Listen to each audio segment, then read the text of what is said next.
This is an oral history of Ellen Krane taken on Tuesday, May 16th, 2017 by May Sebel. Hi Ellen, how are you? I'm great, May. How are Thank you? Fine, thanks, and thank you so much for sharing your story with us today. So, go back as far as you can in your family history and tell us about your ancestors. That is a tough question because I haven't really explored it on Ancestry.com. But my family was from Alsace, and that's really the background. And that became Germany at some point. So there were French speaking and later German speaking.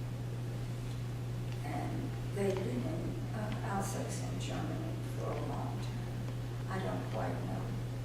Haven't researched that, and probably should. And who were the first to come to this country? My father's, excuse me, brother, who was older than my father by a few years, came to the United States to see other Schiffman family in Huntsville, Alabama. That was pre-World War I. In fact, in World War I, my father was a very, very young soldier in the German army. And my uncle was a soldier in the American army. Neither one of them saw action, but they were on opposite sides in that. And when things began to go very bad in Germany, then, and my father could no longer work because they couldn't continue to hire Jews. He made arrangements, and his brother made arrangements for us to come here. That was in 1937. And So were you born in Germany? yes, 1934. And my sister was born here in 38, I'm sorry, 38, after we had arrived here. And so my father's whole family managed to get away from Germany, and everybody started out in Huntsville, Alabama, which at that time was a very sleepy southern town. What took them to Huntsville? My uncle was there. When he came to the United States around 1970 or so, we had family there who were in business, and he lived with them and made his life there always. And I grew up in Memphis, and the reason we were in Memphis, my father was traveling from Huntsville to Monroe, Louisiana, to ask relatives of other people there to send papers for their relatives. And he had change of training. And Memphis fell in love with the city. Never knew anybody there before we moved. But it was a very happy move. And eventually my mother's sister also came here, because my mother was pregnant and born back in the war. So that's how we ended up in Memphis. So you turned out to be a nice Southern girl. I would hope so. I like to think so. Tell me about your life in Memphis. Oh.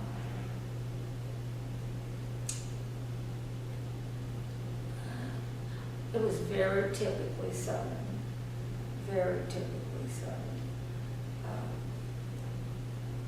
Most Jewish families tried very hard to integrate and assimilate as far as we were allowed to. Of course, there were Jewish sororities, and so mostly Jewish kids sat at their own tables. And the German Jews sort of segregated. It was not we didn't realize it at the time, but the Eastern Europeans Jewish people. And German Jewish people did not mix very much. It was sort of a love-hate relationship. But it was ideal. We felt very safe.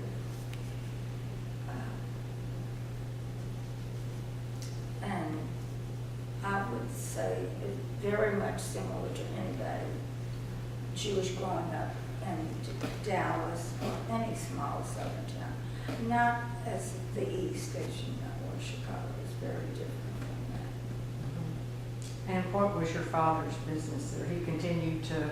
Well, he was in the small retail business where I grew up and worked most of my life. Obviously, I was 3 years old when we arrived, and I was the first person to learn English. So I had a lot of responsibility. I was always the interpreter. And then there was a thing called the OPA, Office of Price Administration, which required a lot. And in junior high, I took a lot of time off from school to do that, so they could submit the required forms. And luckily, I was able to do it and do school at the same time. So that was for them to become citizens? No, they did that much earlier. Mm-hmm.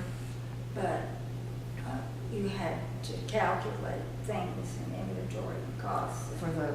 Right, so I was able to do that, which was pretty remarkable for a 12-year-old kid. And so I grew up pretty fast. Because you were really doing a lot of things for your parents. Right. They were very, very capable, but the language was a barrier. And so I did learn to make my way in certain areas very quickly. And then later, I was encouraged to go away to school, not stay, or go with my friends were going, which was Texas, Alabama. And so I did. But high school was fun.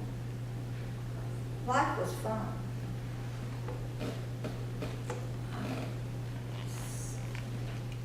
Although I was very conscious of having parents with an accent and having a more serious background than most of them.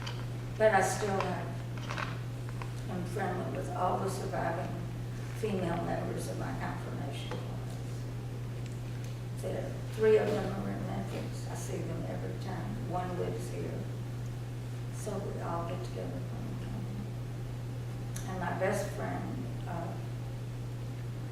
70, we met when we were 11. So 71 years was here just a few weeks ago. So that's a good part of my life. And what brought you to Dallas? My husband's business. He was recruited at 65. Never thought, with the new company, never thought we would live in Dallas. And the reason I'm staying is because of my son.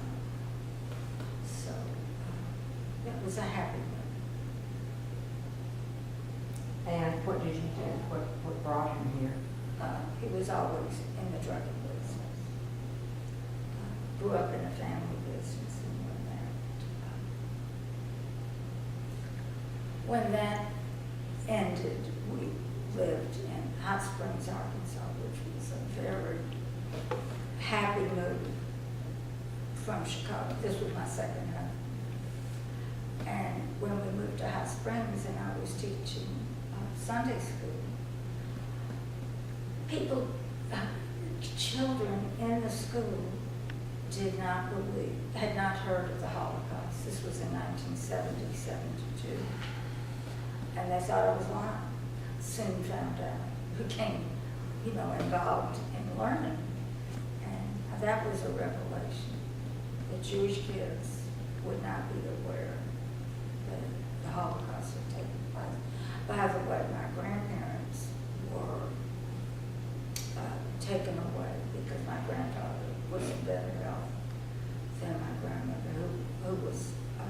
step-grandmother, and he followed her until they ended up in a death camp.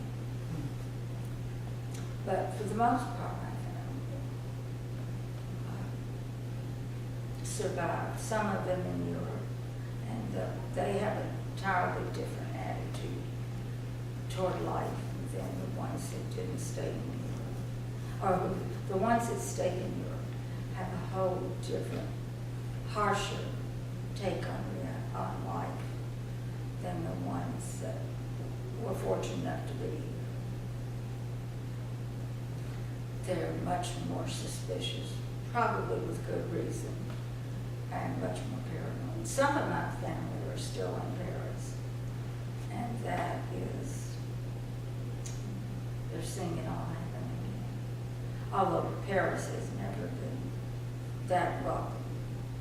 Their synagogues, we've been there for weddings and occasions, and congregations are smaller, hidden away. I didn't see any edifice.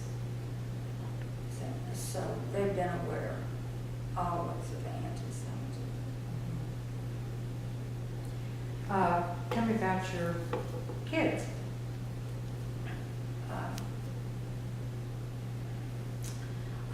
One son will be having his 60th birthday this year. He's a commercial real estate attorney in Los Angeles. And he has 2 children, one son, one daughter. One graduated from Michigan last year. One just graduated this year, a son and a daughter. And my granddaughter is hoping to go to medical school. And her grandfather is a physician, and so is my son Bob, my second son. And he's here, 2 children, twins, 13 years old. And I have a stepdaughter in Chicago, also with 2 sons. So in touch with her, happily. How long did you live in Chicago? Let's see, from 55 to 70. So the children were born there. I had gone to Northwestern.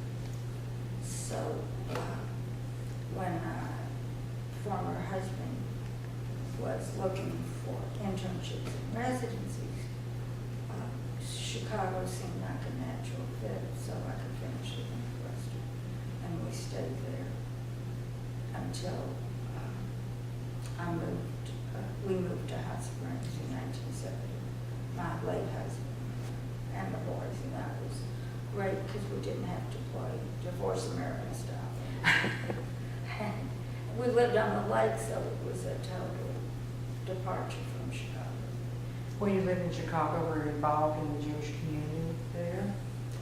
Not very, I mean, we always belonged to the synagogue, but we weren't active, really. Life was pretty hectic in those days, because I had no family, and no family there. And divorce was not a pleasant thing. It's never pleasant, but it was a harsh reality, so we were coping as well as we could with the reality at that time. And when did you move to Dallas? 1999. And that's been a great. What have you been involved with here? Children and bridge. Not so well at bridge, but a lot of fun.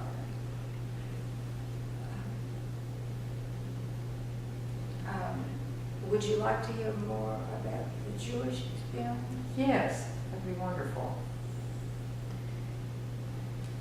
So many people have become really involved with their history and the Holocaust Society, those types of things, and I didn't want to make my life about that, and haven't always. I mean, when we lived in Hot Springs, it was very important to be part of the community, because otherwise it didn't exist. So my husband was president of the temple and B'nai B'rith Hospital. I was president of the sisterhood.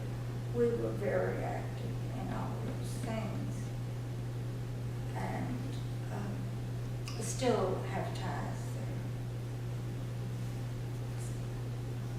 there. Feel very committed, obviously Jewishly, but hasn't been the focus of my life. What else would you like to tell us about your life experiences?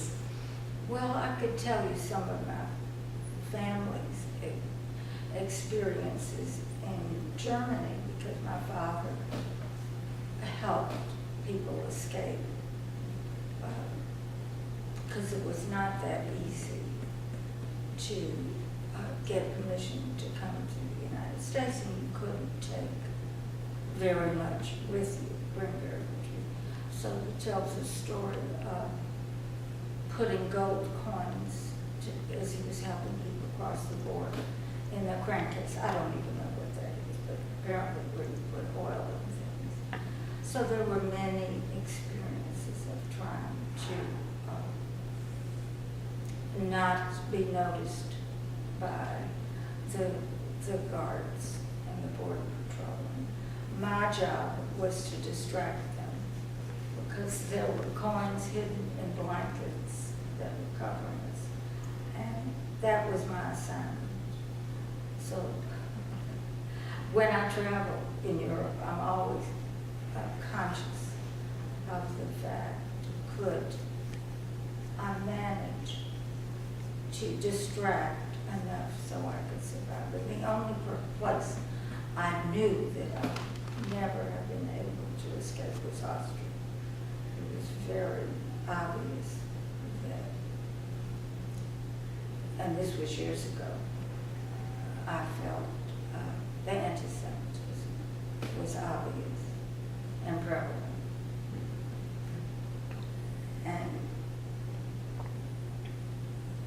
then when my father arrived in Huntsville, and this is in 1937, he talked to people about what was happening in Europe, and he was called a warmonger. So the United States wasn't ready to acknowledge what was happening. And so here we are again. Your father was helping other people, so how did he manage to leave? His brother was friends with Alvin Barkley, who was from Kentucky, a politician, and he helped arrange the papers. And at that time, you also had to prove that you were not going to need public assistance, which was not a happy word at the time. So they had to make sure that there were financial arrangements so that that wouldn't be a problem. And that was all arranged before we arrived. And my father was able to find employment. He was a pretty bright, personal man. He didn't have trouble relating to people. And language was not a barrier for him for very long. Or not as proficient, obviously, as, because I grew up without an accent and it never was.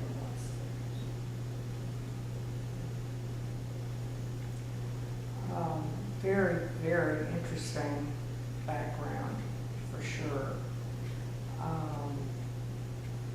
Have your children continued, are they deep into Judaism? Have they continued? Both of them. My California son has been back to Germany. My mother drew things on small pieces of paper which he remembered. They went back to my grandparents' house. And very little, this is a few years ago, not many. And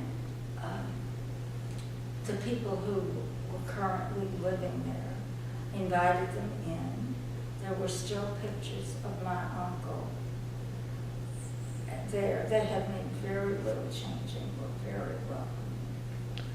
And my sister and her family are going back now to retrace all of those roots. And if one of my grandchildren, my granddaughter in particular, will go, I'd like to go back.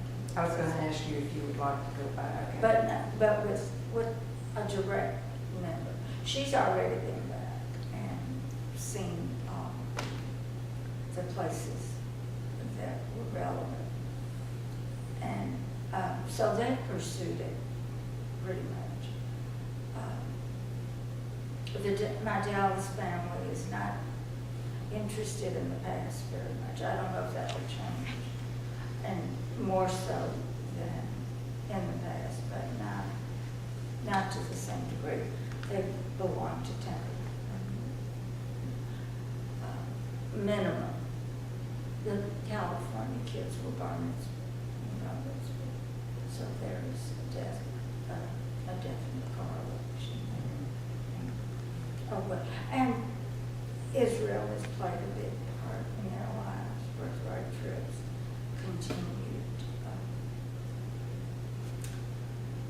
continue to go back. Had Seder in what's the city with the beach? A lot, or? Yeah, I think so. So there's a definite connection to Judaism and to their history and to today. What about your personal travels for fun? Have you done a lot of traveling? Oh, quite a bit. I've not been to the East, but all over Europe. And certainly back to Germany, certainly back to Saarbrücken, where I was born, and where one of my mother's siblings returned after the war. And I visited him there while he was still living. And my mother's husband, the sister who had moved to Memphis with her husband, they had no children, but he had a tobacco wholesale and retail tobacco business. So I was able to visit all of those places and reconnect. And so I visited Germany, obviously visited my relatives in Paris and their condo in Deauville. And Harold and I visited Russia and Egypt, Egypt was the fall before the Arab Spring. And we were heavily guarded, and we didn't realize that was for our protection. But it's quite fascinating to see Tahrir Square and the museum, which were consequently destroyed to a great degree. And you could feel, especially in Turkey, we spent a couple of days there, the anti-Semitism was pretty pronounced. When was that? How long ago was that? The Arab, what was that? What the Arab- Turkey, what the Turkey, Arab Spring? Same trip, 2010. Recent. Right.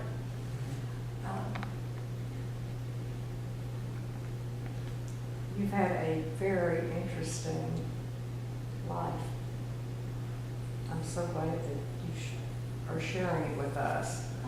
I'm delighted to do it, and thank you for being here. Our pleasure. Well, you and I have more in common than Bridge. I went to Northwestern. Is that where you met her? No. I was already married to Harry when I went to Northwestern. Oh, really? I was at Goucher College in Baltimore, and he was in the service there, and that's where I met him. And then when he was through in the service, he had a job with Carson Perry Scott waiting for him. He had a master's in retail. I remember. You know, I knew. Yeah, but I don't remember how or when. I was a freshman our first semester, and I dated him. Oh, okay. I didn't realize that. Right. And then I was engaged after that, so it was a really... So that was when he was in the school, he must have been in the School of Journalism then. He must He have was been getting his his master's, master's, right. right. Because he went to Indiana. Right. Okay, and then he went into the service, and that's when I met him. So that was probably right after you dated him. Right, I think there were people in between. But did you know his friends at Prostings? Mary and George Prosting? I don't think so. Because she was a college friend of that. And we pledged 85 at the same time, so. So I was there, I was at Northwestern in 1959 I started. No, I'm sorry, 57. We married in 56. Okay, And and that's when I graduated. Okay.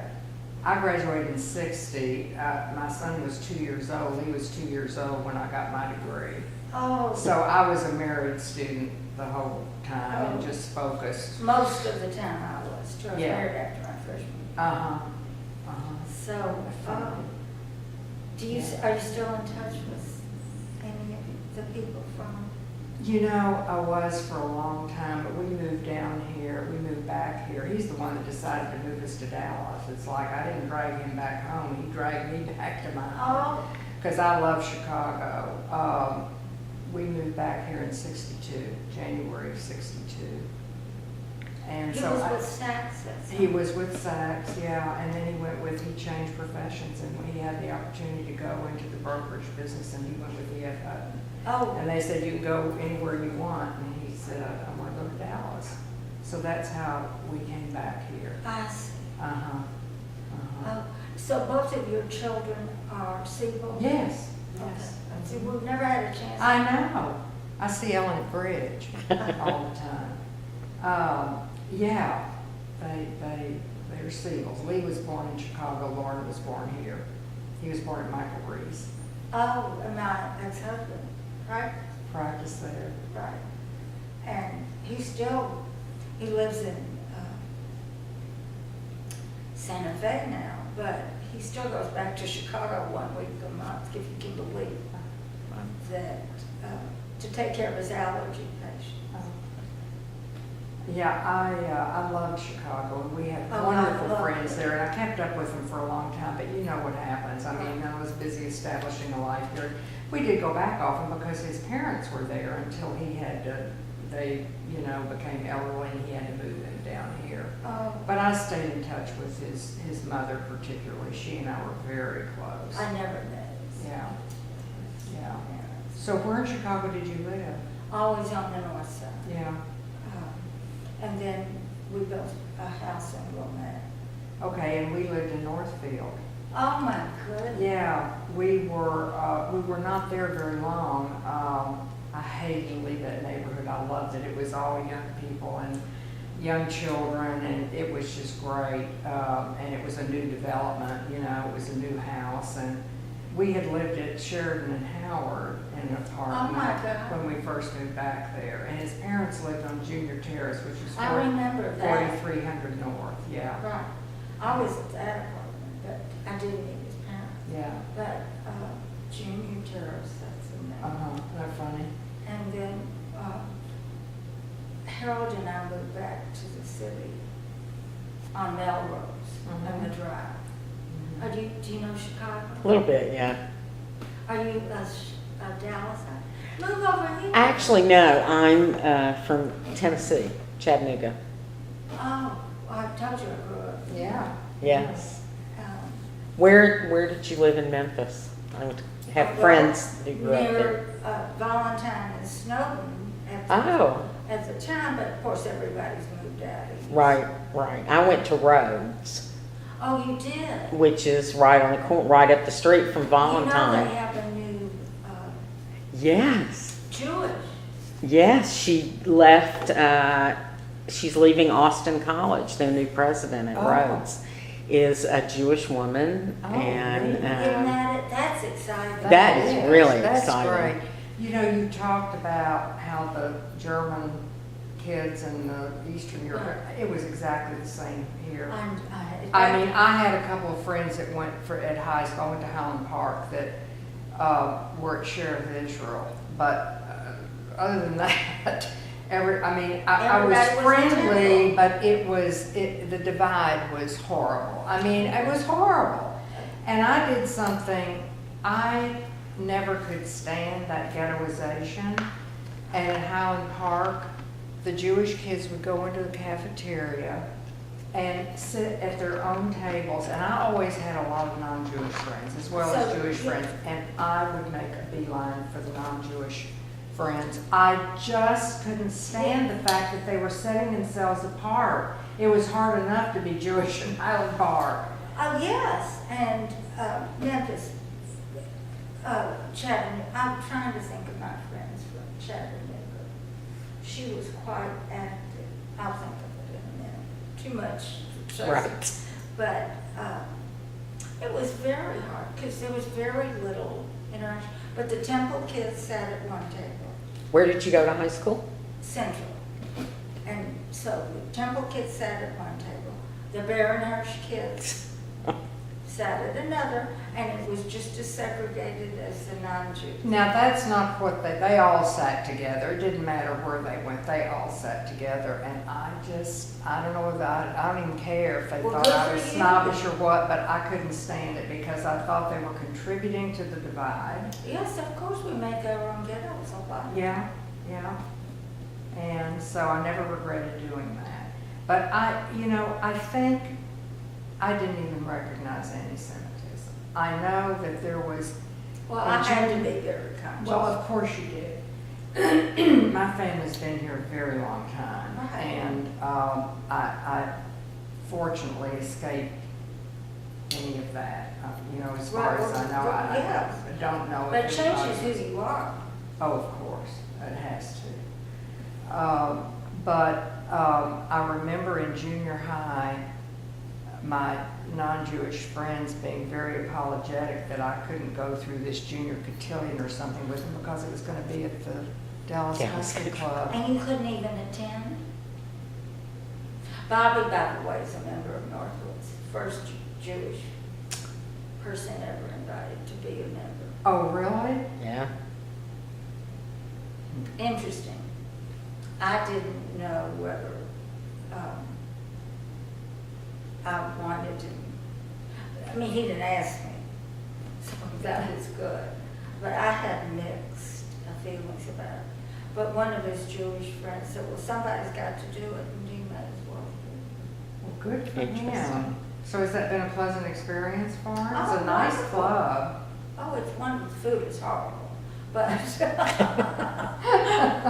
only a Jewish It mother. can't be worse than the Dallas Country Club. I've That is never the been. worst food in town. I've been to some events for Highland Park High School reunions and so forth there. And Harry and I were guests of friends that fellow that one of his broker friends at E.F. Hutton or wherever they were together used to invite us to dinner there, and then we played cards. And I was okay doing that. Right. But, I mean, that was back in the 60s. 60s. So you finished college, what year did you? 1960. And you met Harry when you were at Goucher. Uh-huh. So you married before you We finished? did. Right. We did, yeah. Oh, and let me tell you about getting into Northwestern. It was not. They had a quota. I should have mentioned that. I didn't want to mention. Oh, anything like that you could mention. They had a quota, and it's the only school I wanted to go to. I didn't want, I wasn't a University of Chicago type. No. And That there was would've a been enough. Wheaton College out in the I was western invited to area. University of Chicago when I was in high school. I didn't have to finish. Wow. But that was not. that was not my style. Yeah, and so they didn't accept me, and Harry Sr. had a friend at the Continental Illinois Bank who was on the board at Northwestern, and I've never wanted anybody to pay the way for me. I mean, I wanted to do it myself. I didn't want that kind of thing, but it's the only school I wanted to go to. And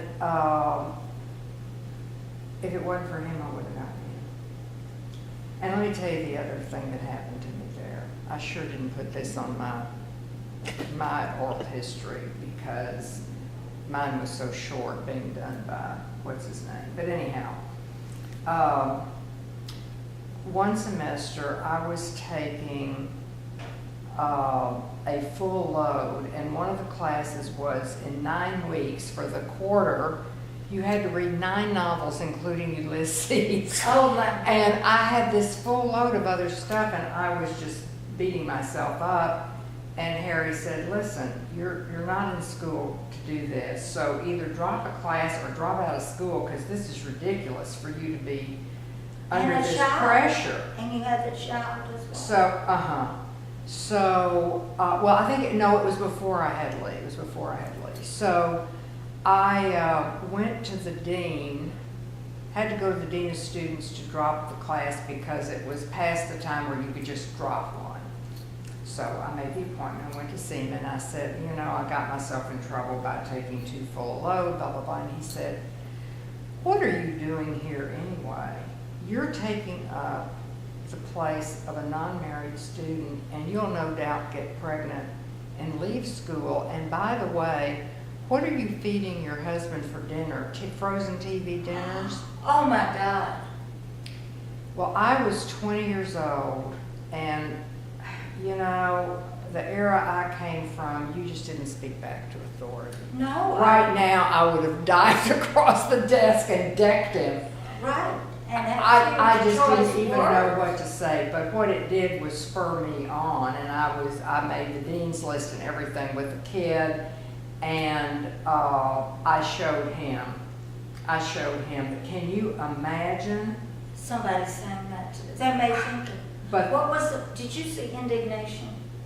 no, and I need to. Oh God, yes. Yes. I need to see that. Or read it. Yeah. I can put my hands on my copy. Would you like it? Well, not right now. I'll download it to my Kindle. Yeah. Thank you.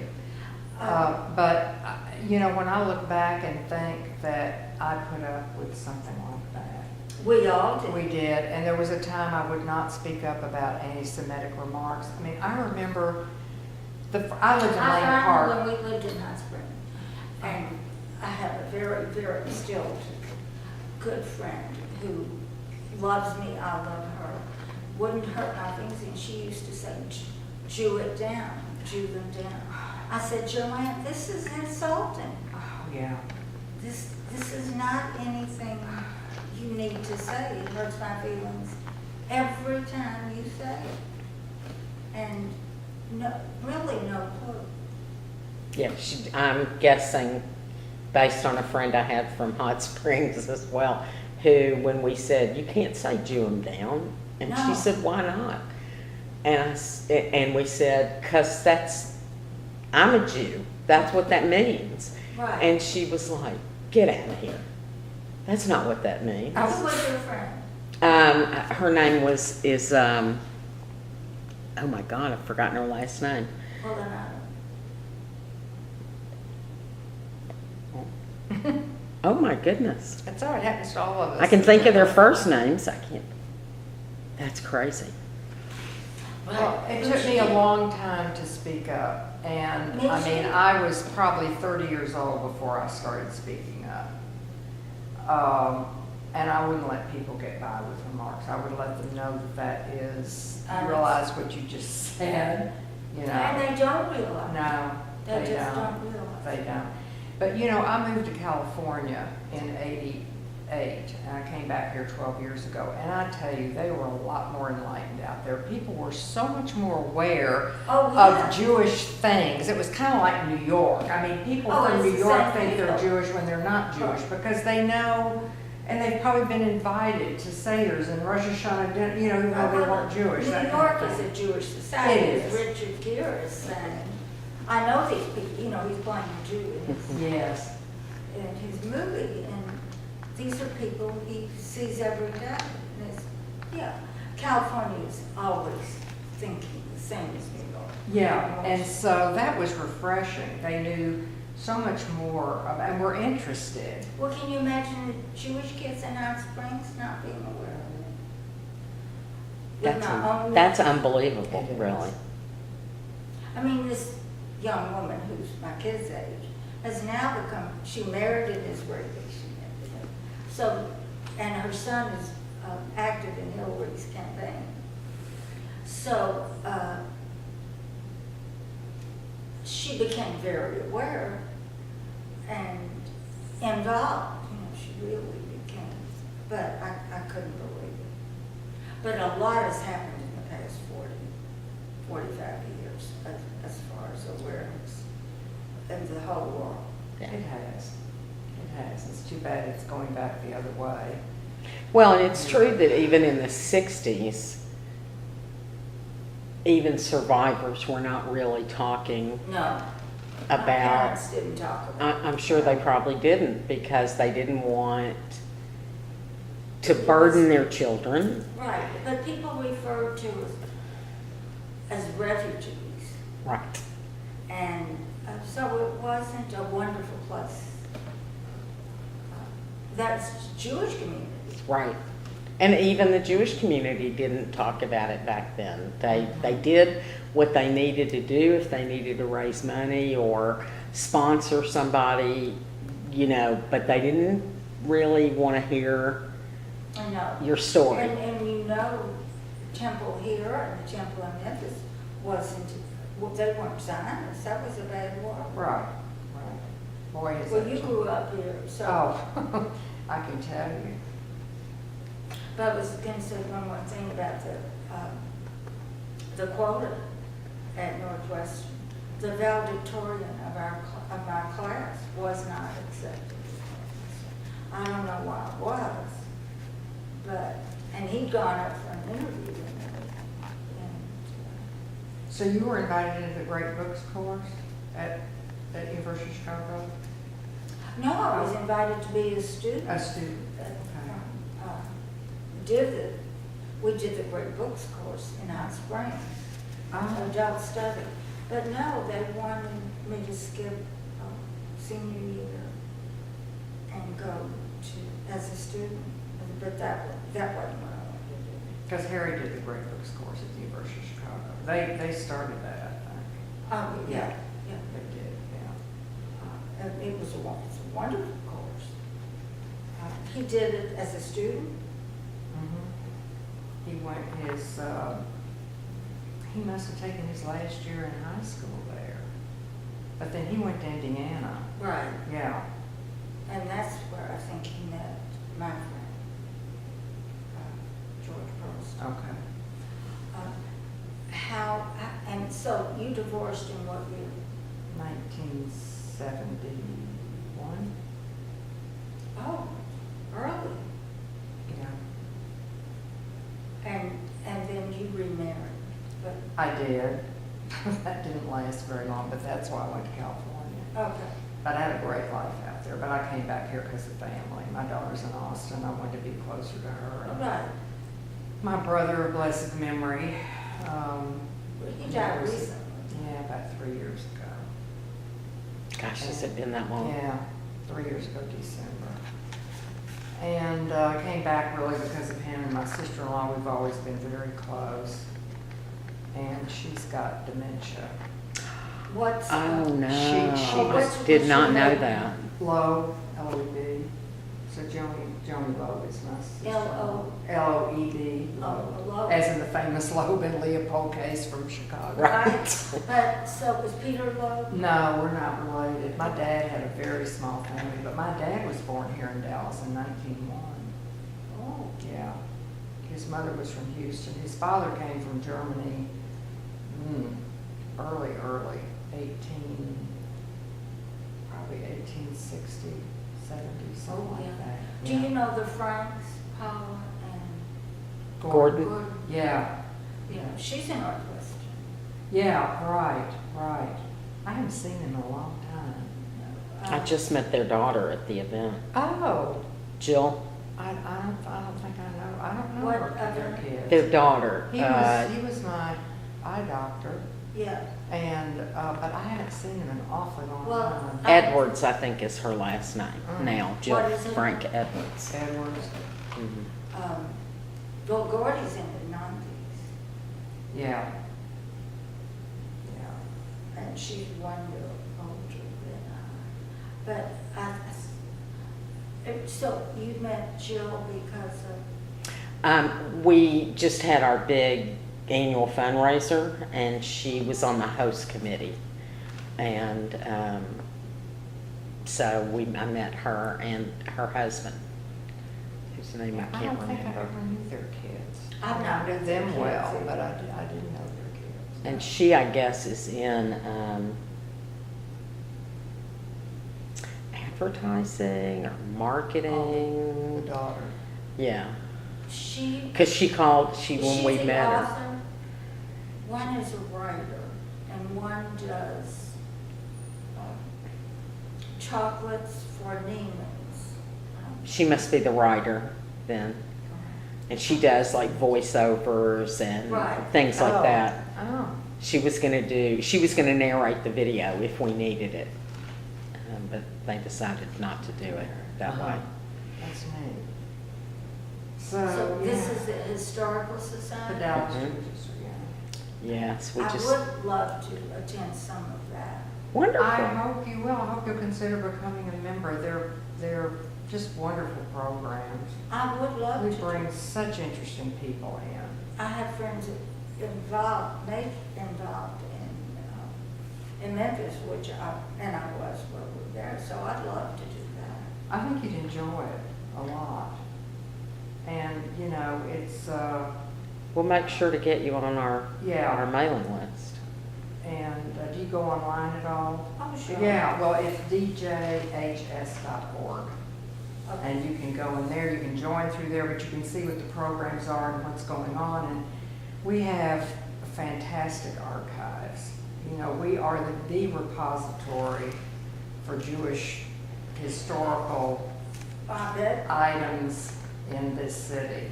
And I'd love to introduce, but my grandkids here are ESD. Oh, okay. So to show you how far the integration has come, when it was Blake's time to choose, he chose to explore his Jewish background. Took the prayer shawl. Uh-huh. I mean, I would have been mortified, Of course. and he just thought it was wonderful. That's great. The geometry and the whole thing explored some Dallas history I didn't know we had access to. Oh, yeah. But Offices he in had as adjacent much, city. he had as much as he needed. Yeah. But can you imagine doing that in Memphis in 1950? Well, I couldn't imagine doing it here. I mean, my mother lived to be almost 94. She passed away in 98. Oh. But she would walk into temple and there were a few kippahs and a few talit. And what are these people doing here? You know? Right. And I mean, And a cantor, did she live to see the cantor? no, she did not. She would not have. Oh my God. Oh, you mean, Cantor, that we had a cantor. Of course, we had such a wonderful musical director. He's like tops in Jewish music composition and everything. And I think that's why it took the temple as long as it did, because Simon Sargon was Well, yes, phenomenal. Oh, well, he was He so was phenomenal. renowned. But, you know what's interesting, when I moved to San Diego in '88, things were still very much like they had been when I was growing up.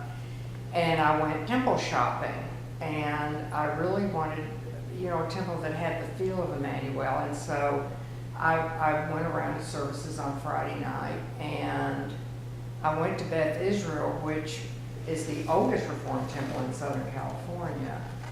And I walked in, and I thought I was in Cherith, Israel. They were doing everything in 1988 that temple was doing when I moved back here 12 years ago. So I was used to it already, but my family, my brother and sister-in-law, still, you know, didn't like it, don't like it. And I just find the services so much more joyous and open. Enriching. Oh, absolutely. All the multimedia stuff they do and the singing, and I mean, you know, we've got 2 female cantors now, and it's just, It took me a while to adjust to Yeah. the female cantor, but Yeah. I've done that. My freshman year in college in Memphis, my friend who'd grown up there, she was an Olswinger, Yes. and her father was Burl, the musician. This wasn't Bobby. That He was, was married to an old one. no, this was their daughter, Okay. Bobby and Burl, yeah. And Bobby still lives there, does she really? I didn't realize she was still alive. I'll have to I think. The last time I heard you. call Anna Ruth. And so I'm gonna check that out. she took me to Temple Israel for Kol Nidre.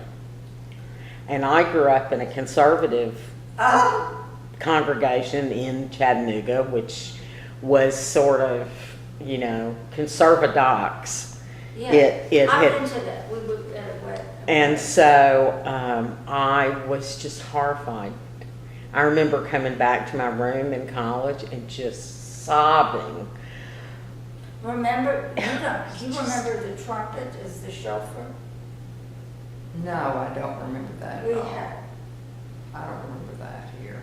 I only remember Yeah. a shofar here. Really? We didn't have a chauffeur. Can you And the imagine? trumpet, oh my God. Well, you know, I had my bat mitzvah in March the 4th. I was in the B'nai Mitzvah class at Temple. I wish was that the most rewarding experience? It was. I'm sorry it's over. But now I've got to read the 7th commandment on Shavuot. Our class is reading the 10 commandments, so I'm working on that. I can read the Hebrew fine now. I'm pretty proud of myself having learned it at age 79. Yes, that's So quite I- an achievement. I'm not saying that I read it fast, but I can read it. But it's the chanting, because we have to chant it. So Right. you know, the cantor records the trope, and then we listen to it. But it was just a wonderful. Was this an experience. adult class? Or Adult class, yeah. Oh. Yeah, but we're still How not many? through. I've got another one this Saturday, the following Saturday, and I think the Oh, that's final one taking is up on a June lot of your 4th, time. because we did not do it as a class. They used to do it as a group.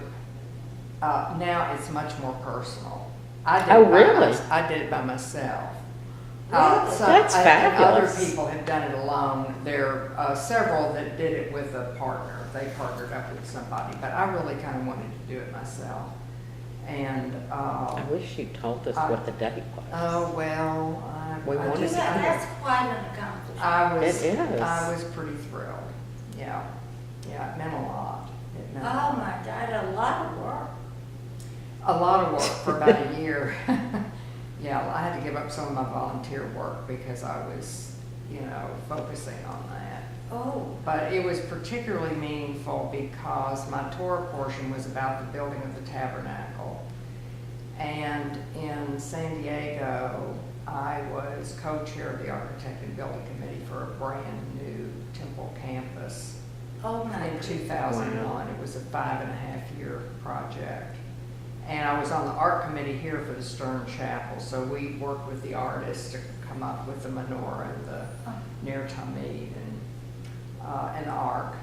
And so that was extremely meaningful to me. Oh, my goodness. So I was kind of, I wanted to do it in the Stern Chapel, and I certainly didn't want the Torah portion that talks about what you do with the remains of the animals that have been sacrificed on the Yes. altar. No. I never have known what anybody could say about that. Or care. Or care. Right. And so I saw this Torah portion, I saw that the Stern Chapel was available because, of course, the Bar Bat Mitzvah kids get priority. But the Stern Chapel was available a number of times during this spring.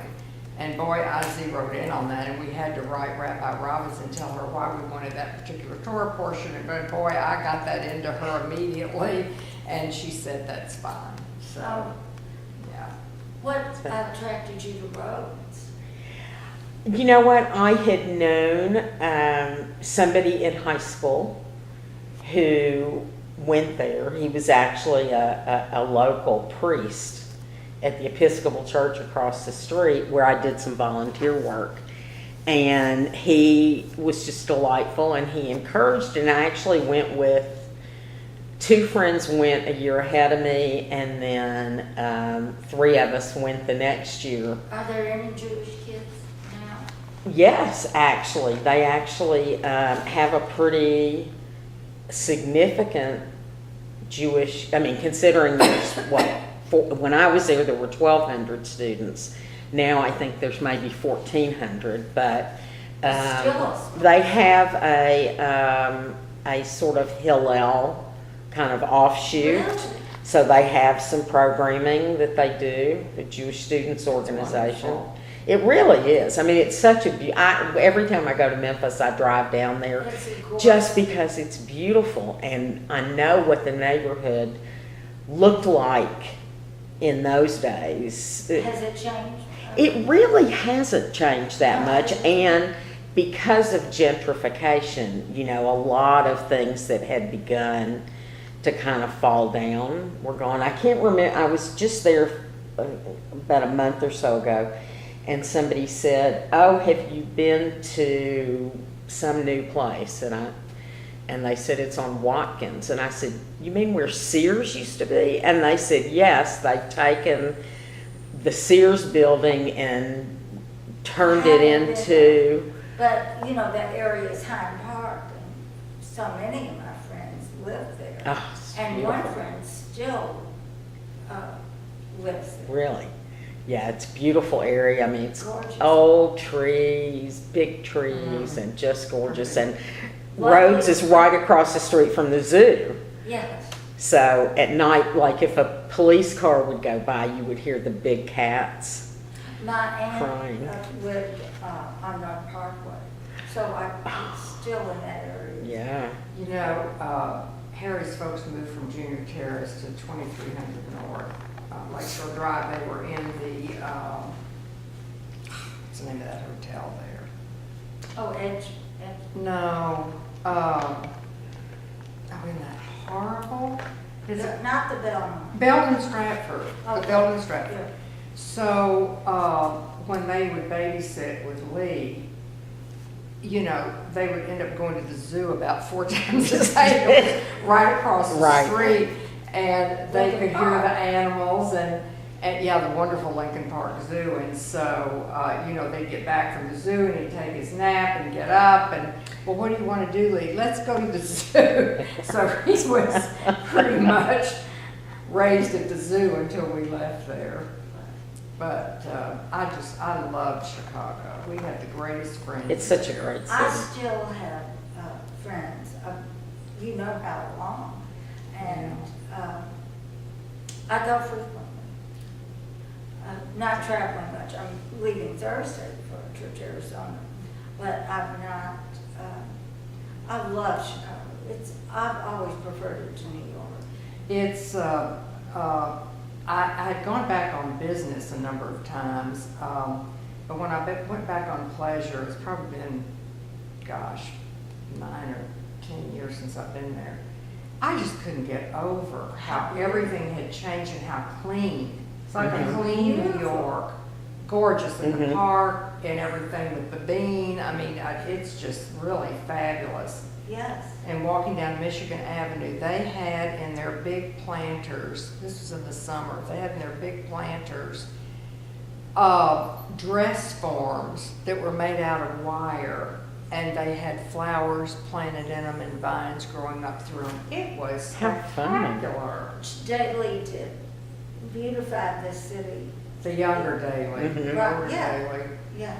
Yeah, I not lived so- there under I lived there under the older Daily. Well, you were there too. Oh, And absolutely. Do you remember when Queen Elizabeth came to Chicago? I don't remember that. She came to Chicago, and all we could think is, oh my God, he's going to talk to her and say, "Dees, dim, and tones." And he did, I'm I'm sure. sure he probably did. But I know his son did a really good Really, job. really. Yeah. Yeah. Well, Daley, the father was good for the city. Yeah, I mean, he wasn't polished, but he Yeah. got things done. he did. He did. But, you know, I mean, this is Chicago so. was always a city that you could work in because you could always buy your way. Right. Into something. It's funny that Northwestern never found me somehow to solicit me for You're a not woman on I their found. list? You're kidding. And that's fine because You don't I like- wouldn't have given a dime to them. And I support Goucher very nicely because I loved it there. If we hadn't moved to Chicago, I loved Goucher. It was wonderful. It was such a great experience. But I have not given a dime to Northwestern. I'll tell you who I heard I'm speak. shocked that they didn't We find had you. her down for a women, what did we call it? Career Women's Network was really our Women of Reformed Judaism at my temple in San Diego.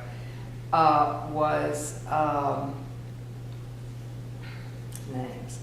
The gal that was president of Columbia Pictures, and she was with Paramount Pictures. Oh, yeah. You know who I'm Not talking Sherry about. Lansing. Yeah, Sherry Sherry Lansing. Lansing. Sherry Lansing in this presentation